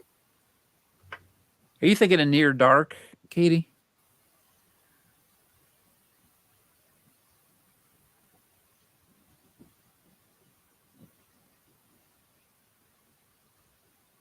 Yeah, I don't see him.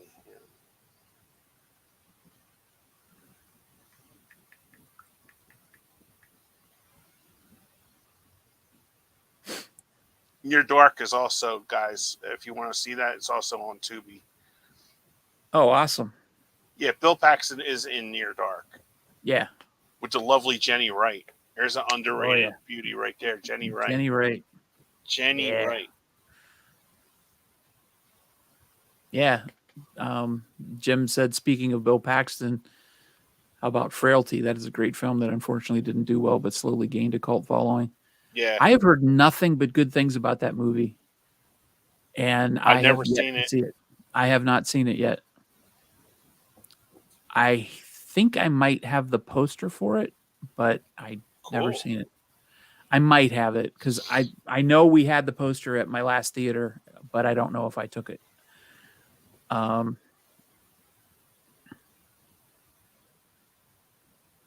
right. Well, there's our homework. How about that? Frailty. We got to watch Frailty for next week or next show. Next show, we'll talk about Frailty. Let me look it up. See if it's on the Tubi.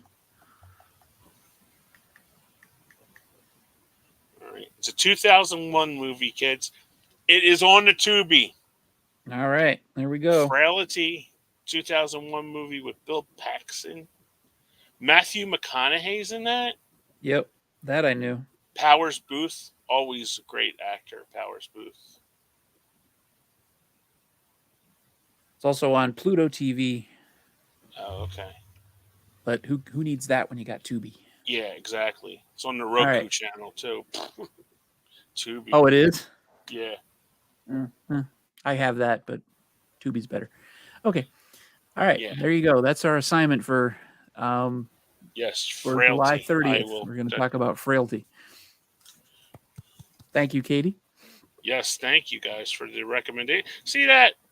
Look at you guys coming up with a recommendation for us. I feel I have done a community service. Thank you.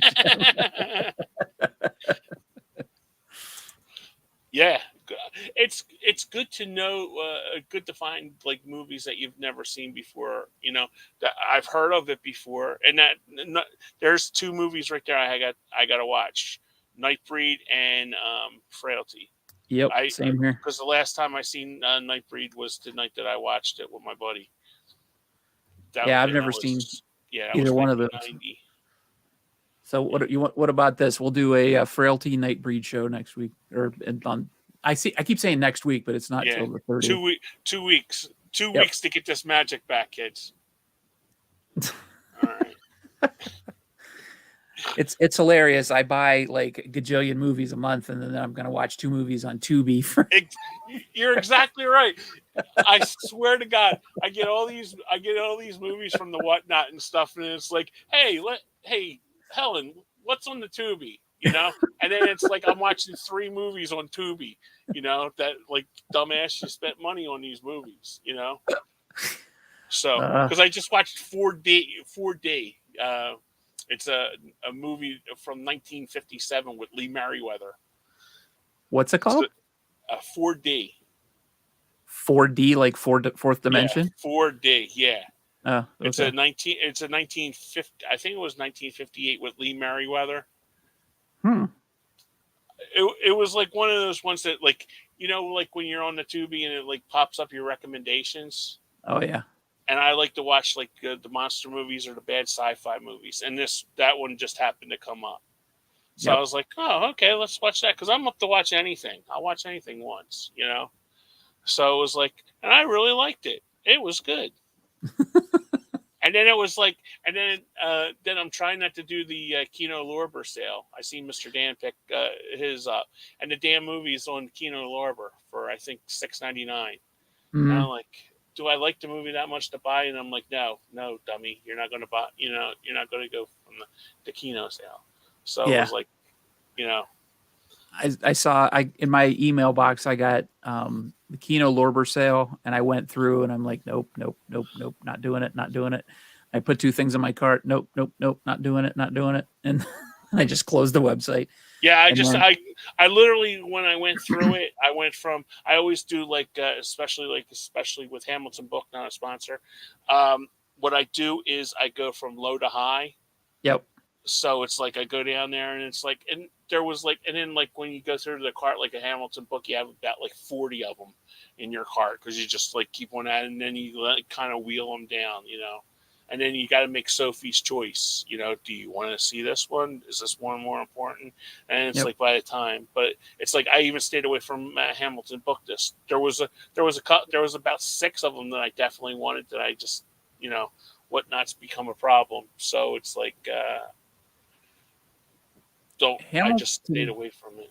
Book would have had a drop yesterday, wouldn't they? No, they are 2 weeks away from their new drop because they put it out a week before. Oh, okay. The week before 4th of July, because that's when all the Kino, all the people bought all the Kino stuff. Okay. Because I thought it was the third Monday. Actually, I think it comes out it'll come out the 29th before our next show. Okay. Yeah, because I think that they'll do that then. Okay. I will hide my phone. Catching up on the comments here, Mr. Dan said that he watched a movie on YouTube this morning based on a review he saw, but he's got so many he should be watching instead. Yeah. That's the problem, Dan. It's crazy. So many movies, so little time. And it's like I don't understand. There's like you find like especially like the independent ones. Like I've been into like I just watched one last week. I got to do a review for was called Point of Origin with Ray Liotta and John Leguizamo. It was an HBO movie. Dude, I never heard. It was from 2002. Never heard of this before in my life. Was one of the best movies I've seen, and it was like I can't believe it didn't get any nominations for like Emmys or anything like that. Ray Liotta plays a head arson detective, and basically he works on any arsons in New York City. That's where the Point of Origin comes from. Okay. And basically Leguizamo is like his best friend and his like associate. So then they think that what I liked about the movie was you don't really know if it was him or not, like throughout the whole movie. So I don't want to give anybody away. But that's not my pick for the week. But if you ever see Point of Origin anywhere, I don't know if it's. I think it's the only place you can see it is Max, because it's an HBO. It was an HBO like Sunday night movie. I thought I was just going to ask you if you bought it recently because I did. That's where I got it from Whatnot for 99 cents. Does it have a red cover? Yes. Okay, with like a rectangular shape in the middle. Yeah, let me pull up the. This is not the cover that they use for, but this is how they advertised it. Hopefully, you guys can see it. It's kind of blown out. Yeah. Sorry. Yeah, it's blown out on here. Let me see if you can see it. If I turn off the light. No, that doesn't even help. Nope. Let me see if I can find it. Yeah. It's a 2002 movie. And it was from HBO Pictures.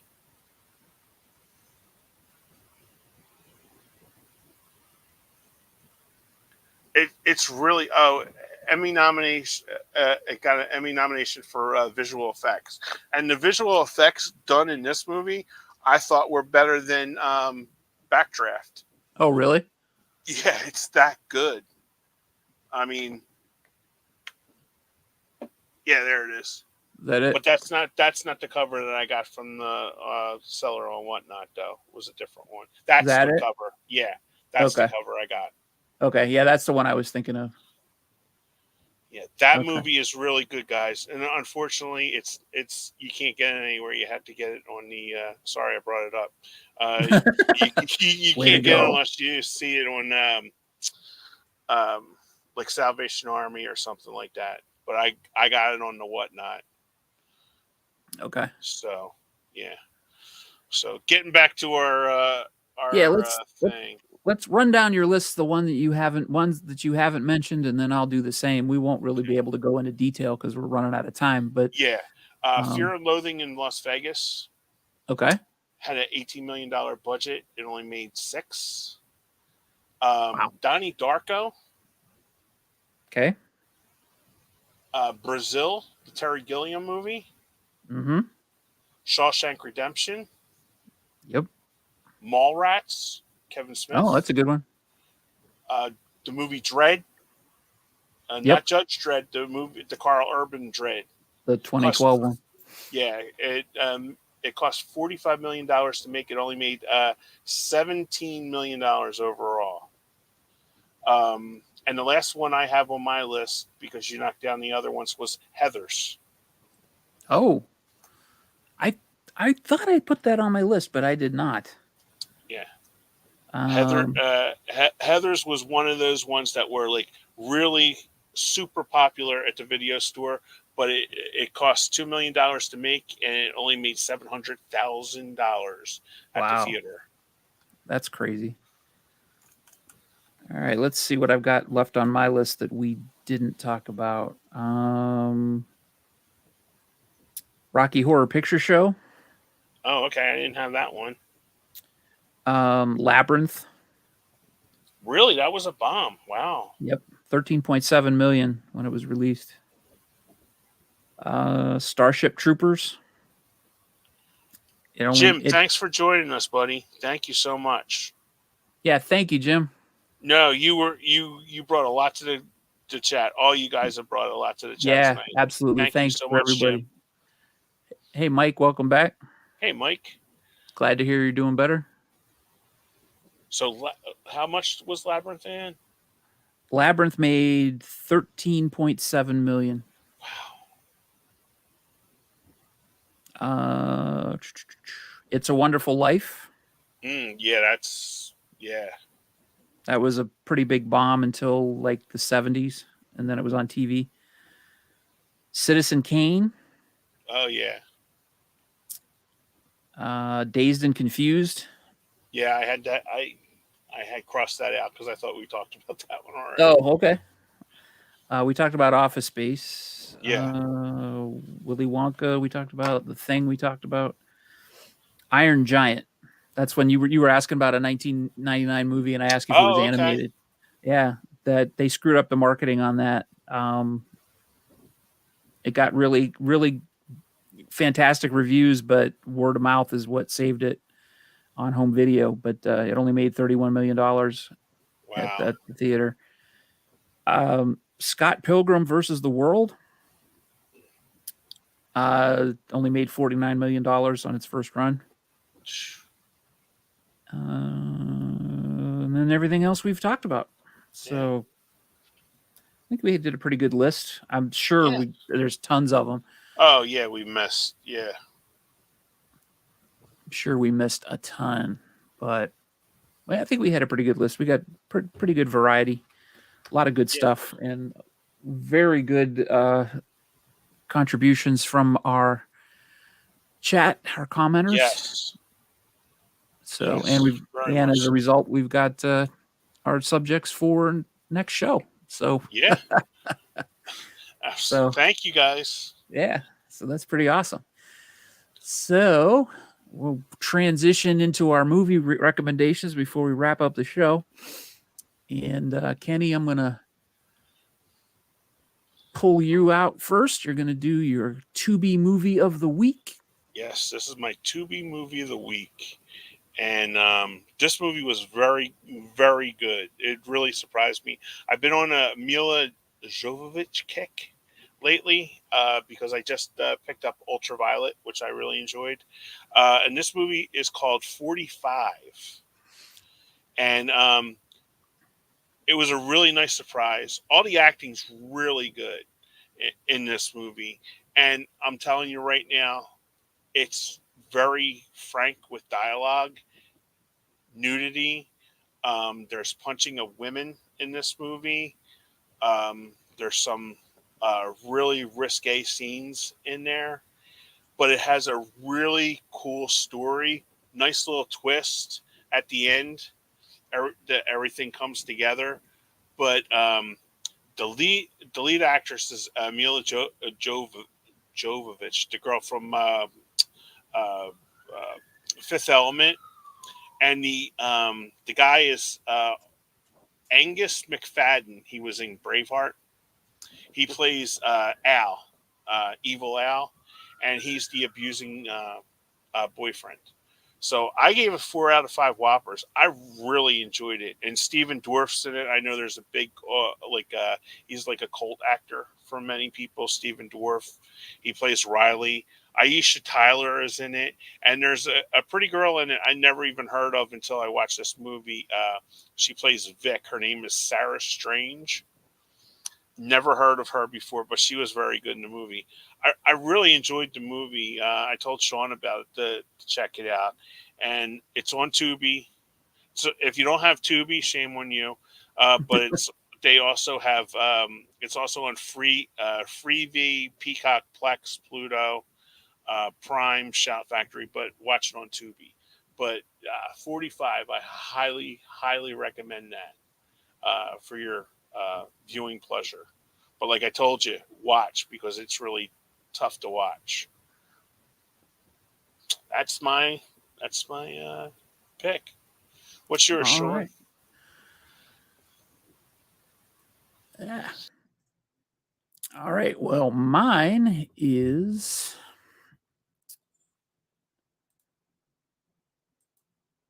not 45. It is Bonnie and Clyde from 1967. It's kind of funny how I came to watch this. It's kind of like all signs pointed to Bonnie and Clyde lately. Um, I was watching Remembering Gene Wilder last weekend, and I didn't realize it, but Gene Wilder's first feature film uh, role was in Bonnie and Clyde, and he played um,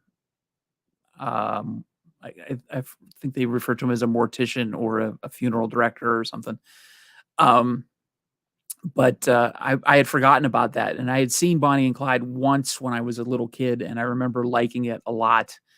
And um, probably was way too young to be watching Bonnie and Clyde when I was a little kid. But it's a rated R movie, and it featured a lot of eye-popping violence for when it was released back in 1967. Watching it now, it seems probably pretty tame, but at the time, it really got a lot of people's attention because of the amount of, I hesitate to say gore because there's a little bit of blood in it, but it's one of the first uses of what do they call them? Squibs, when they put the blood packs on people and people get shot and the blood squirts out. So there was an excessive use of squibs in this movie. But it is a really stacked cast. I don't want to just make it about the squibs and the gore and the violence, but it's about the performances too. Warren Beatty, obviously, as you can see here. Faye Dunaway play Clyde Barrow and Bonnie Parker, who are Clyde Barrow is a bank robber, and Bonnie Parker is a bored waitress who falls in love with him, and they basically go around and start robbing banks in the Midwest, and just they team up with Clyde's brother, Buck, I believe is his name, played by Gene Hackman, and his wife, played by Estelle Parsons. And Estelle Parsons was in a movie called The UFO Incident, which I had just seen recently. And I'm like, oh, yeah, that's right. She was in Bonnie and Clyde. So I figured I should watch Bonnie and Clyde. Um, but it's heavily fictionalized, but the performances are fantastic. You can see the tagline on the artwork there. It says, "They're young, they're in love, and they kill people." It's funny, it's entertaining, it's just a really good, solid movie. The type of movie they really don't make anymore. It doesn't go out of its way to explain a lot. There's a lot of stuff that you have to figure out on your own. Um, and it really doesn't spell things out for you. So it's a really good movie, and saying that really undersells it. It's a classic, and I highly recommend seeing Bonnie and Clyde. And it might seem a little tame for today, but it is really worth watching. So there you go. That's mine.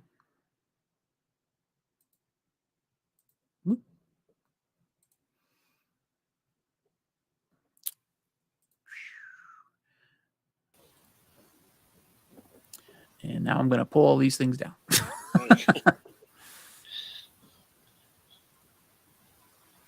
All right. Cool. That's good to hear, Mike. Yeah. Oh, good. Good to have you back when you get healthy again. I'm glad you came over to see us.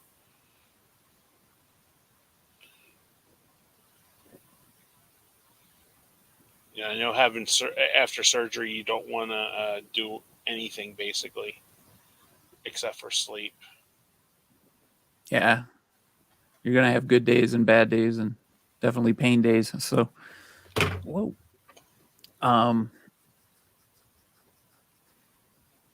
So yeah, we're good.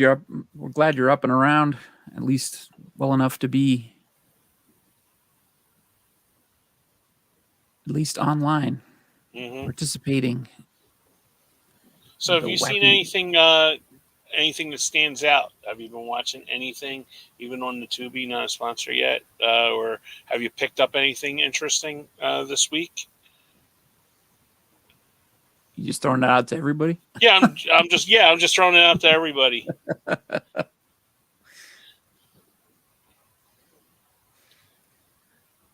Yeah, because I haven't really. I just been watching like a lot of stuff. The last one I watched was 4D on Tubi this afternoon, and I really enjoyed that.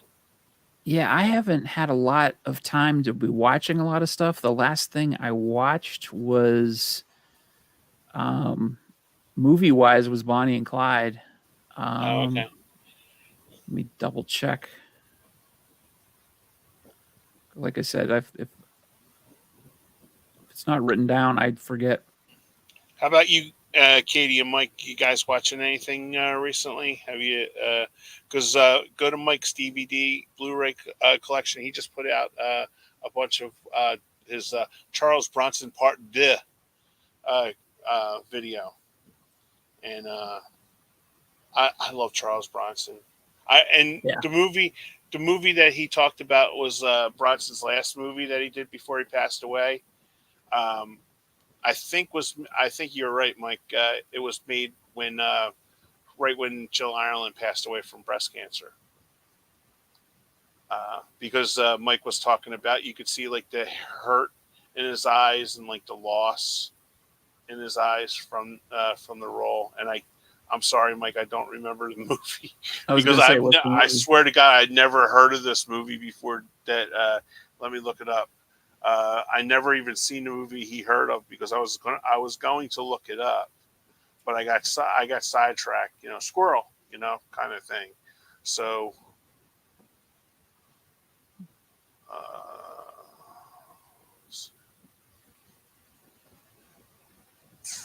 Bronson's last movie? yeah, I think it was. Um, I think the movie he was talking about was Family of Cops. I'm not I'm not sure. But he said you could tell. Yeah, because he did 3 Family of Cops movies before he passed away.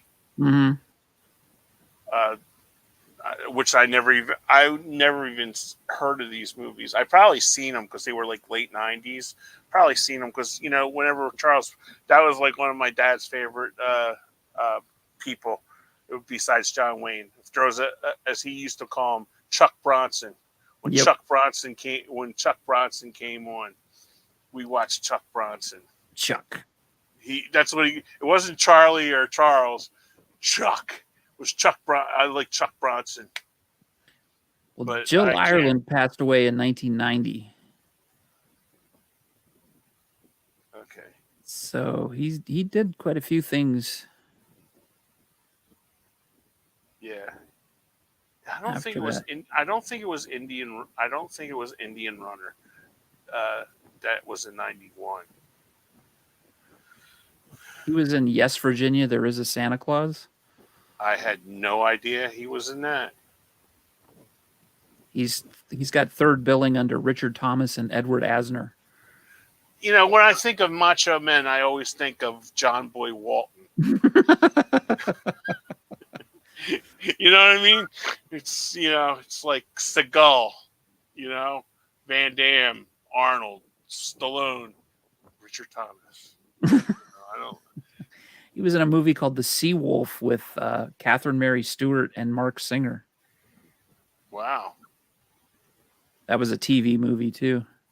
Yeah, one of the ones that Mike had brought up was White Buffalo, where he was Bill Hickok. Yeah. I wrote down like a whole bunch of them that he's got a remarkable film library, because you go down the stupid rabbit hole, and it's like I watched all the like you recently just picked up the Death Wish 4. Mm-hmm. It was on HBO Max, and me and my uncle were talking about it one day, and he goes, "Oh yeah, I watched the Charlie Bronson movies on the Max." I was like, "All right." So I started with Death Wish I hadn't seen for a long time, and then if you notice with those movies, they set a template, Yep. Rape, vendetta, Then he goes like, you want the Incredible Hulk music. Dun, dun, Yeah, dun, dun. right. He always leaves for another town, from Chicago to LA to San Diego to Texas. He manages to translate his career as an architect into something in every place he goes. And there's always a police detective that, I remember you from New York. Yeah. I remember you. Kersey, isn't it? Yeah. And we can't forget the Bronson ripoff too. What's his name? Robert Bronzy. Oh, he's so awesome. There was one that I bought when from one of my hauls from Dollar Tree, when Dollar Tree did it. Yep. And it was just like, oh my God, he looked like so much like, but I think he's Hungarian, and all of his lines are dubbed. Yep. And it's just like really, really bad. Really bad. Yeah, but the movies are good though. Yeah, the movies aren't too bad. I've seen him in two things. I saw him in Death Kiss, which is the one he plays. That's Mr. the one. K. Yes. Yeah. Where he's literally playing Charles Bronson from Death Wish, but they call him Mr. K, and the tagline is "Vengeance as a familiar face." I'm like, okay, could you be more subtle? But I saw him in a Western too, and the name escapes me. Let me look it up. I know exactly which one you're talking about, because I think I actually watched it too, because he stops a girl from being murdered, like in the desert or something like that. Once Upon a Time in Deadwood. That's the name. You know what? I was going to say Deadwood, but I thought that was a Danny Trejo 5-minute cameo movie, like Death and Tombstone or something like that, that he's always in. And it's like, their first billing, Danny Trejo. And then the son of a bitch is only in it for like 5 minutes. Yep. Oh, I literally stopped buying Danny Trejo movies because it's like he's only in it for 5 minutes, and then it's like I'm done. He stops on the set, cashes his check, and Yeah, and goes buys another taco truck. Yeah. Goes to catering, gets his lunch, and leaves. All right. Well, we're at 10 o'clock, so we're going to wrap it up for the night. I did want to say a special thank you to Patrick from Have Cheetah Will View for having us on his show last week on Eight Questions With. That really helped us out. We got it's what got Jim over here for this week, so we're definitely glad to have Jim on board. Very glad to have everybody else in the chat this week, and it was a lot of fun being on his show and not having the responsibility of driving the bus. We could just sit back and take a ride for a while. Yeah, if you haven't checked out Patrick's channel, Have Cheetah Will View. Yep. What man, dude is like really knowledgeable about movies. And yeah. Really, really a smart guy. Really a smart guy. Yeah, absolutely. Thanks, Katie. You have a great night too. Everybody else have a great night, and we will be back in 2 weeks on our bi-weekly schedule. Yeah, wasn't it Chuck? Chuck Woolery. See you. So thanks again for everybody for tuning in. If you're watching this live, thanks for being here. If you're watching the replay, thanks for watching, and we'll see you in 2 weeks. Good night. Good night.